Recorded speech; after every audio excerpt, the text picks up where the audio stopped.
નમસ્કાર દર્શક મિત્રો, આપનું સ્વાગત છે યુટ્યુબ ચેનલમાં। તો જોઈએ આજના સમાચાર। વરસતા વરસાદની વચ્ચે હરિભક્તોનો ભાવ સબરે યોદ્ધામાં હરિકૃષ્ણ મહોત્સવ શોભાયાત્રા। બોટાદ શહેર ખાતે યોજાઈ પરંપરાગત ગોકુળ આઠમ જન્માષ્ટમીનો મહોત્સવ યાત્રા। બોટાદ શહેરમાં મસ્તરામજી મંદિર ખાતે શોભાયાત્રાનું થયું પ્રસ્થાન।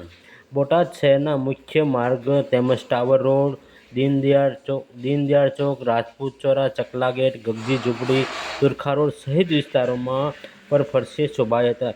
વાજતે ગાજતે ઢોલ નગારા અને ડીજેના તાલે હાથી ઘોડા પાલકી, જય કનૈયા લાલ કી, નંદ ઘેરા આનંદ ભર્યો, જય કનૈયા લાલ કીના નારા ધૂમ સંગીત સાથે શહેરોમાં ગુંજી ઉઠશે। 30થી વધુ ટ્રેક્ટરોમાં અલગ અલગ સંદેશા સાથે પ્લોટ બનાવવામાં રહ્યા લોકોમાં આકર્ષણ કેન્દ્ર।